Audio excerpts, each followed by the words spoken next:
Hey everyone, welcome back to our channel. If you're new here, please subscribe. I'd really love that. If you're returning, how you doing?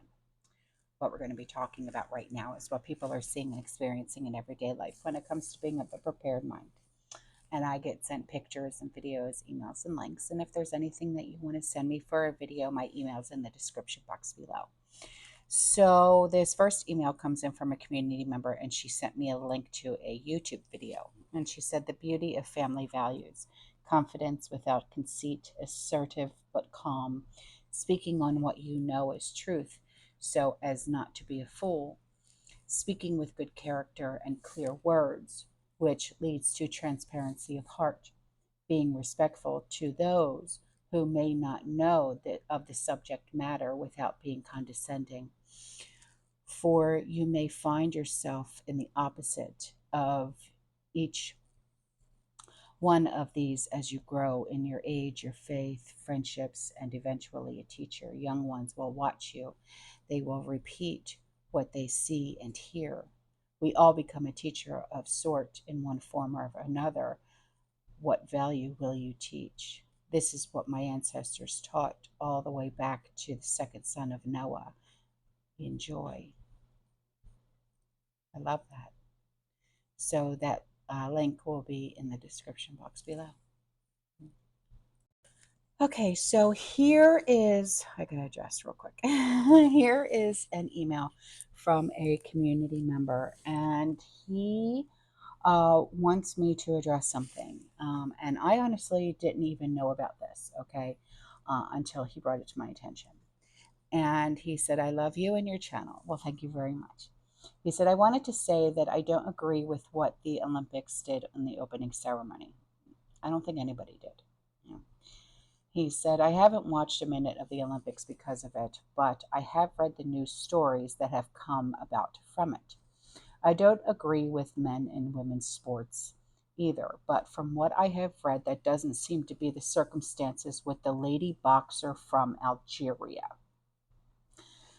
The boxing match involving Imane Khalif of Algeria is something I see in online news articles being told about without all the facts, leading many, including myself, to at first believe she is trans.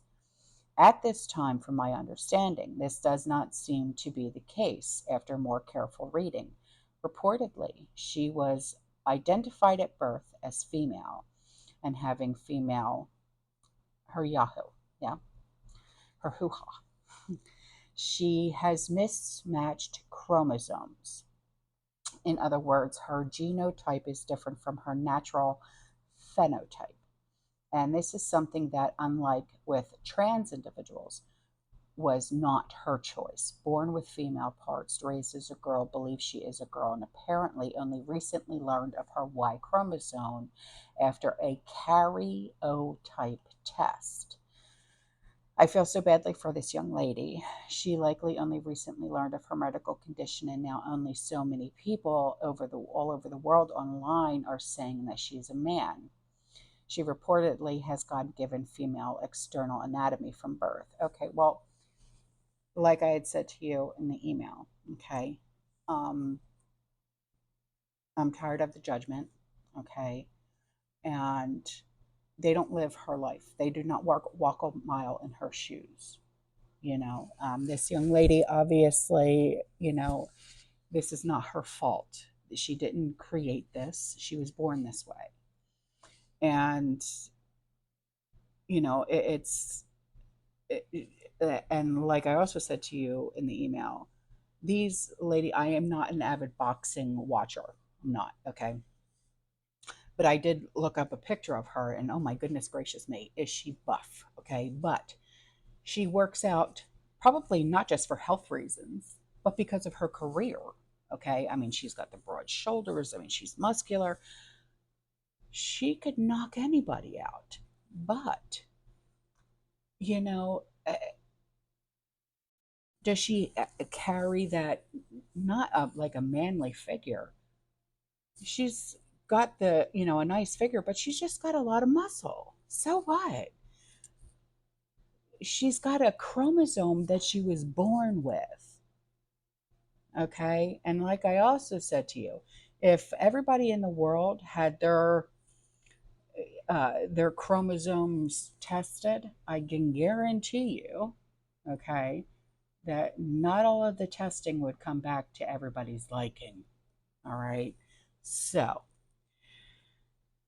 he said, I can't imagine having to deal with this new medical fact about one's self in such a public way and then experience so many people angry about something you had no control over. I think some compassion is what is needed. Absolutely. I agree with you 100%.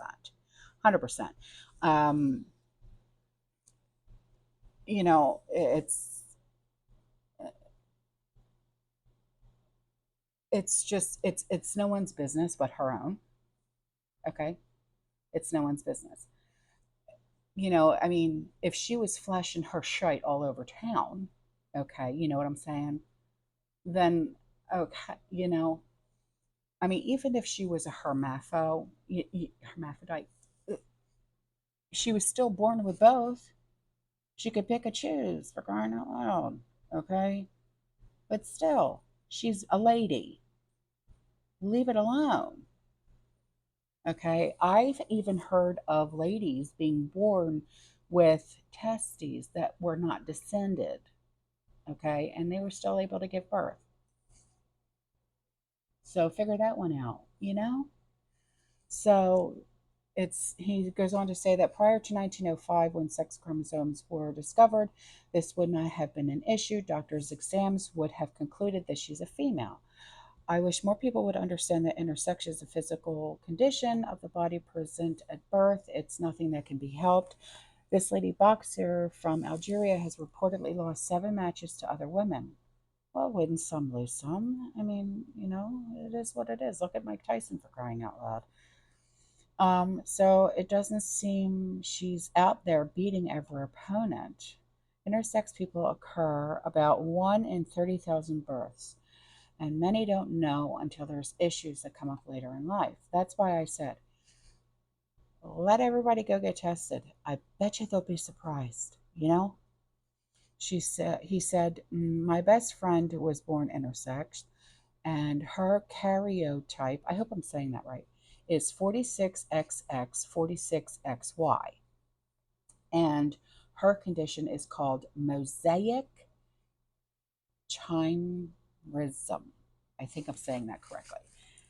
Also, she also has near completed AIS, which is androgen insensitivity syndrome. I hope I said that correctly. So her body doesn't recognize testosterone. Okay, so she's okay. I don't know. Is that a thing? I don't know. Because females don't produce testosterone, do we? No. No, we don't. This means that the Y chromosome doesn't have any masculizing effects on her. Unfortunately, many other health and skeletal problems did materialize as a result.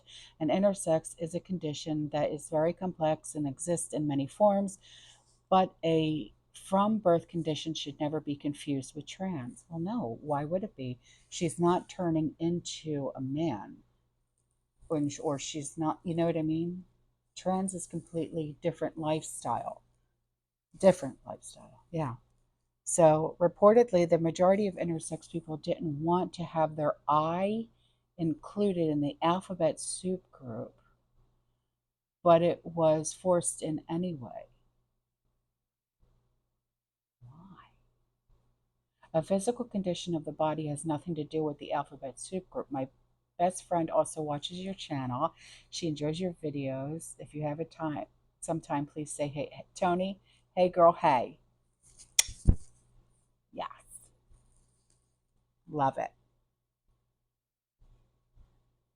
Don't let anybody bring you down, baby. Never. I got your six. So here's some breaking news coming at you from a community member. She said, Forbes breaking news, IRS can't pass their own audit. Oopsie poopsie. So here's something from a community member, and she's like, breaking, breaking, sirens, sirens. The House Judiciary Committee just sent this letter to Lauren Merchant, the daughter of Judge Juan Merchant, asking her to turn over her business records and communications because between herself and her client. Oh, the BH campaign. No shit. So Lauren Merchant has to provide the information requested as soon as possible, but no later than 5 o'clock on August 8th, 2024. Watch out, Adam Bot. No, I'm kidding.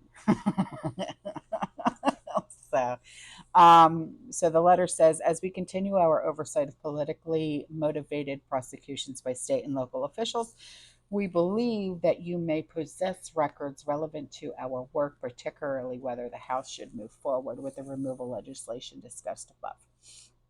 We ask whether that you provide the following documents and information: all contracts and invoices referring or related to performed by authentic campaigns for or on behalf of the Biden for President campaign, the Harris for President campaign, or the Democratic National Committee for the period of January 1st, 2023 to the present. All documents and communications between or among authentic campaigns or any of its employees, agents, or representatives, the Biden for President campaign or the Harris for President campaign, referring or relating to the indictment, prosecution, or conviction of President Donald J. Trump for the period of April 1st, 2023 to the present. All documents and communications referring or relating to any work performed by authentic campaigns that refers to the indictment, prosecution, or conviction of President Donald J. Trump for the period of April 1st, 2023 to the present. That too. So all documents and communications between or among authentic campaigns or any of its employees, agents, or representatives and Judge Juan Merchant or any of its employees or representatives referring or relating to the indictment, prosecution, or conviction of President Donald J. Trump for the period of April 1st, 2023 to the present. Yowzers. Okay, so here's an email with some vids. And we're going to watch some videos, okay? So she said, tomorrow is today in the Middle East now. Okay. She said, the starter gun has been fired. Movement has already started. Your husband's phone, depending on what he's done, should start ringing off the hook, if not already. Old election truth will be brought back out to try to suck up the news cycle, but it's truth nonetheless. Check out the following if you have not seen this footage. Update on Special K for your eyes only coming soon, Dan. Thank you. So let's watch some vids. 168,000 votes. 138,000 was it, Tim? Yeah, 138. 138,000. You see the same? And see, look, this makes no sense. This is not even statistically possible where you have linear movement along voting like this, so you have a skyrocket. It should have been moving along. The argument is these are votes that came in, and they all came in at once. But the thing that's the irony of it, every last one of them broke for Biden? There was not a Trump vote in there. They all vote, and you do not have a place in any state. Maybe Dixville's Notch, where there were 5 voters at the first thing, and they all 5 voted for Biden. Maybe there, but not when you have something of 138,000. You don't all break that way, and it still shouldn't be linear because you have so many counters that are counting across the way that they're all tallying and reporting, and you don't bunch them in and report one thing. So that doesn't look right for the process. It certainly does not look right for the fact that there is no place of 138,000 where you don't have both candidates represented. I mean, even the bluest city, you're still going to have somebody voting for the other party. And so these two things, it would not be a tight race right now had this not occurred. And this looks like it occurred maybe 4:30 in the morning. This is about 6:30 in the morning. 6:23 a.m. There you go. Here. Well, 623 here. There. Yeah, Yeah, it looks like about 430 maybe that it shot up here. So those are the two charts, and now you hear that Nevada has shut down. They're suddenly not counting anymore. So there's some crazy stuff going. If you had to make a prediction of why would they stop counting in Nevada? I mean, people at home are trying to figure out, what? It's the middle of the day. Why would you even stop? That's what's inexplicable by all logical, by all political counts. It makes no sense at all. So you would still have people working. You would still have people counting through the day, through the night, trying to get the tally. It makes no sense why you shut everyone down. Studio. 11, 462 log entries were overwritten by this script. On the 3rd of March, 37,686 log entries were overwritten by this same script. On the 12th, which is the day before we received the system, there were 330 log entries overwritten by that script. Now, the challenge here is that I know that this occurred. I know which account did it. It was the EMS admin account.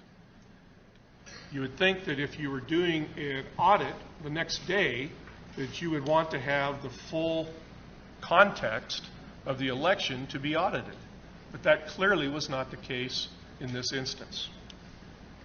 So just to clarify, so this is a log file specifically from results tallying and reporting, which is the Dominion software. That entry says that someone went into the program and clicked on something that said, I want to purge all the results for this election. That goes through and that deletes all of the records within it, and if you actually take a look, you can see the success. It's like the second line up, that it completed successfully, and it literally deletes all of the files on the NAS directory as well, which is where all the results from the election are contained, where all the images from the election are contained, and all those other details. So some individual went into an application and they chose specifically to run something that would clear all records in the system that was used to generate the official results the day before an audit started. So here's the video that I think everybody's going to know and wants to see.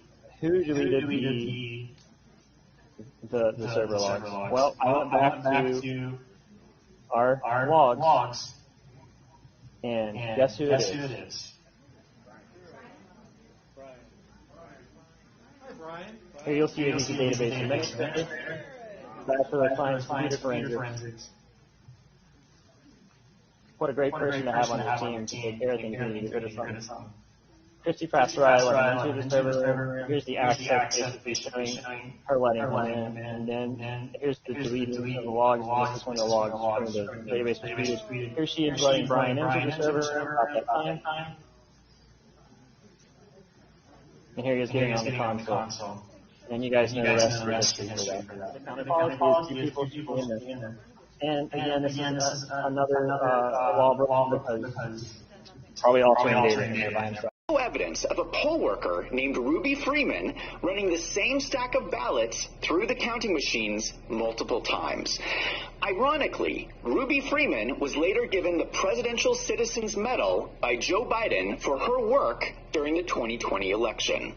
Okay, then here's one last email before I go. I just got back from Walmart and sat down to watch your video for some time. I was wondering what you were eating that you were noting price increases on. Wow.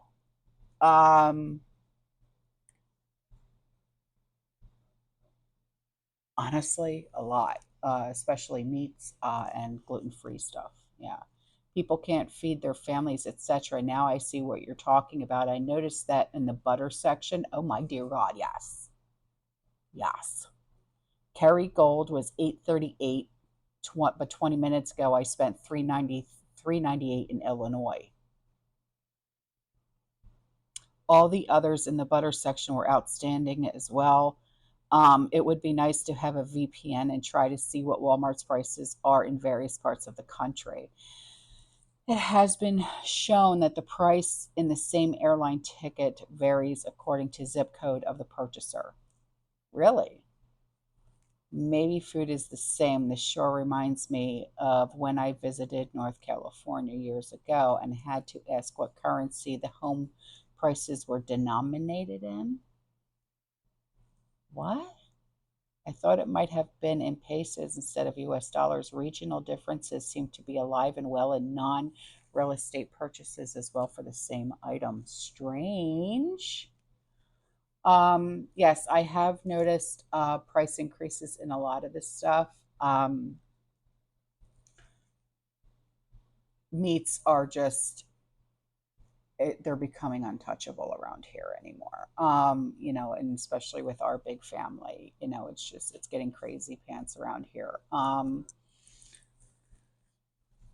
Snacks, for the kids, it's like, do you really need a snack right now? You know what I mean? Didn't you just get done eating dinner like an hour ago? Are you really that hungry? You know what I mean? How about some seconds, instead of having a snack? Um, Coffee. Girl, coffee, creamer, yes. Sugar, yes. Crazy bands when I tell you. Yeah. Um, what I started doing was instead of buying K cups, I'll show you. Where is it? Oh, good God. Okay, here it is. I started buying these. These are reusable little cups for your K-cup machine. And then I started buying our coffees, okay, and just doing it this way. Yeah, I still have K-cups. I buy them only when they are like literally at the best sale price that I could possibly find. But other than that, we're doing this. Yeah. And these, I mean, they're reusable. You just, like shake out the wet coffee grounds, and I keep a container for the wet coffee grounds. You know what I mean? It smells good. And then, yeah, and then I just rinse these out and then yeah. I mean, because it's getting ridiculous anymore for coffee. Um, and I'm a sucker for flavored coffee. I really truly am. But, like, this has always been my number one go-to favorite. It's Barney's Santa's White Christmas. And but yeah, coffee creamer is crazy, because, I only buy gluten-free creamer. And then sugar. I buy sugar by the 25-pound bag because, our family is so big and we go through so much. And that's even getting to be like, oh, we need to cut back. You know what I mean? But other than that, that's really the only thing that I've really noticed on is coffee, creamer, sugar, anything gluten free, which is just out of this world and absurd. That gluten free food is like triple the amount of what normal food costs. Um, and meats. Yeah. So I told the kids, I said, we're getting back to basics in the kitchen. So they don't like it, but I don't care. But anyway, all right, guys, I'm out of here. Okay. I will see you in the next one. You stay safe, you stay positive, you keep prepping. And as always, fear less. I got to put this back in before one of the cats gets off.